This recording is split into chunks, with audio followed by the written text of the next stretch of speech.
So the title of the next series of talks, there's actually going to be 4 of us speaking, is Data Makes a Difference, and we're going to be really focusing on the DuchenneConnect Registry and the work that we do.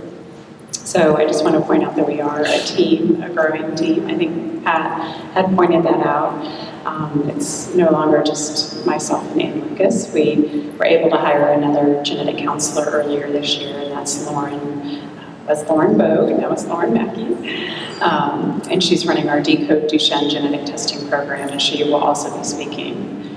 Holly PA is part of our team. She's been with the registry for many, many years. She now works at RTI, but she's still very involved with DuchenneConnect and with the BCORnet program. Matt Walsh, he had been a volunteer with us for a couple of years, and he's now a full-time PPMD employee, and he spends half of his time with the registry. And then Jennifer Levine was also hired earlier this year. She's our BCORnet program manager. So we're all here at the conference, so you'll have to stop by the DuchenneConnect table, and we'd be happy to help you with any questions you have about your registry account or about getting registered. Also just wanted to point out that another important partner for us is Patient Crossroads. They're the IT vendor that actually developed our registry platform back in 2007. So we've been collecting longitudinal data since 2007. And this platform is actually now used by hundreds of other patient registries. And DuchenneConnect is really considered a model for other rare disease registries. So just for those of you who may be new or who aren't familiar with DuchenneConnect, it is an online self-report registry and resource for individuals with Duchenne or Becker, as well as carrier females. And we have over 3,500 members now in the registry. And we also have partnerships with a couple other networks. We've always been part of the DuchenneMD network, which is the global Duchenne registry. So certain key data fields that you enter into your account are then shared with the global registry. And then we're also a member of BCORnet, which Ann Lucas will be talking about next. So I think that Pat had also showed that we are an international registry. We actually have registries from over 100 countries in DuchenneConnect, which is remarkable. The majority are from the US, so I'd say about 2/3 of our registrants are living in the United States. And speaking of our international work, Pat also announced that we have a really exciting new partnership beginning this summer. We're launching DuchenneConnect Australia, which is going to be a portal specific for the Australian patients and families. And that's a partnership we're doing with Save Our Sons in Australia. And so this will give the coordinator in Australia access to the Australian data and also a way to tailor messaging specific for the Australian patients and families. So we're really excited about this new venture, and I'm sure you'll be hearing more about it soon. Okay, so just to back up a little bit, the goal of DuchenneConnect has always been to educate and connect the entire Duchenne and Becker community. So that includes not only individuals with Duchenne and Becker, but also their families, their healthcare providers, and the researchers. And we go about this several different ways. We, of course, focus a lot on education. We have a lot of great educational resources on our website and through our social media.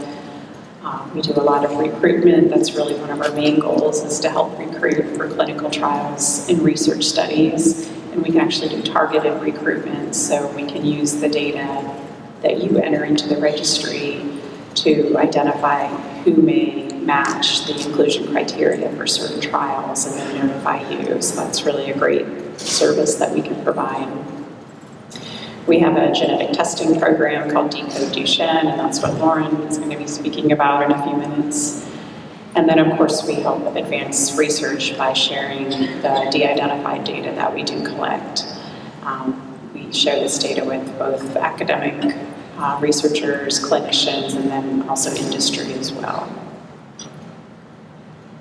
So if you haven't been to our website recently, I encourage you to check it out. This is just a screenshot of our homepage. And I did want to highlight a new section that we had added in this past year. We actually have 2 new videos on the website that are really fun to watch. They're very short whiteboard videos that basically explain the importance of the registry, the importance of joining and sharing your data and what that means. So it's just a fun, easy way to learn about DuchenneConnect. And they're on our rotating banner on the homepage, or you can click under the webinars and media section. Also, you can look at these on your smartphone or iPad, tablet, because we're completely mobile friendly now, which is really a great benefit. So you can log in to your DuchenneConnect account from your phone or tablet. You can update your surveys. So we're just trying to make it as easy as possible for everyone. So take advantage of this. Okay, so once you're in your registry account, this is actually what you'll see. This is the profile page or dashboard, and I just wanted to highlight on the left is the list of medical history surveys that we have now. We have about 12 different surveys. We used to have one long profile survey, but we've broken them up into several smaller surveys just to make them easier and less cumbersome. So there's a survey on heart function, there's one on lung function, there's one on steroid use, but they're all pretty short and easy to take. So we encourage you to please take these surveys and update them at least once a year.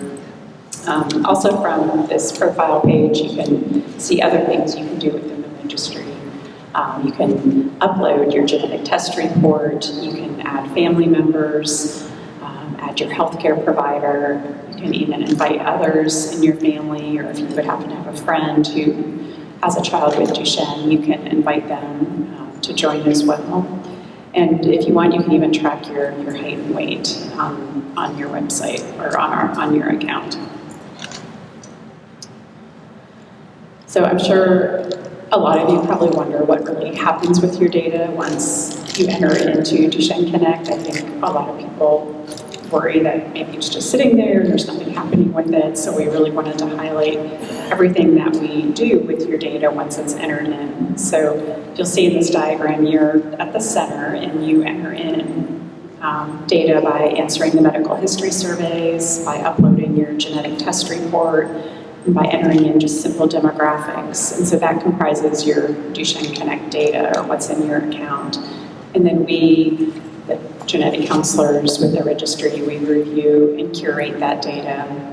And then there's several different things that we can do once we get your data. On the right-hand side, you'll see how we can notify you about research opportunities that may be appropriate for you, and also provide important news. We can provide support to any specific questions you may have, especially about your genetic test report.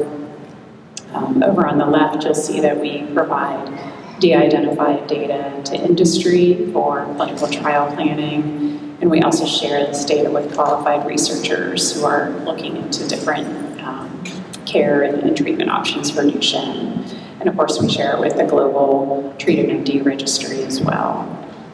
And then another important thing we can do with this data is really try to generate new research ideas, or try to find out what's most important to the patients. And Lucas will be speaking more about that in a moment.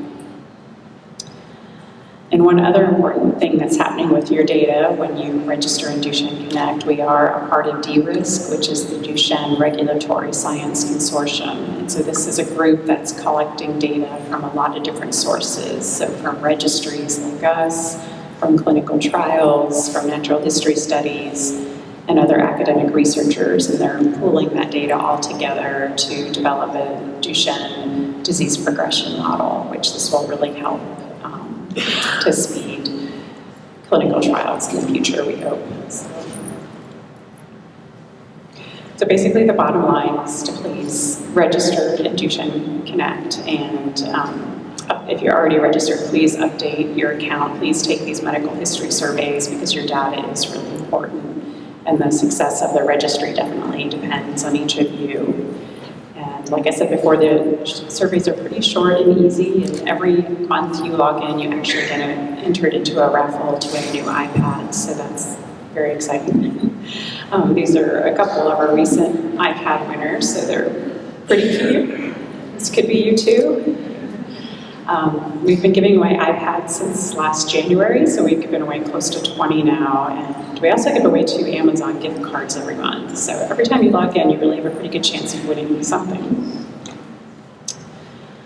I did want to point out our relationship with the certified Duchenne Care Centers. Kathy Kennett's here and can answer any questions about those, but we now have 11 certified centers with many, many more coming on board, and we're providing an iPad to each of the centers and training in the registry so that if you are cared for at one of these centers and you have some downtime at clinic, in between visits, this would be a good time for you to update your registry account while you're in clinic.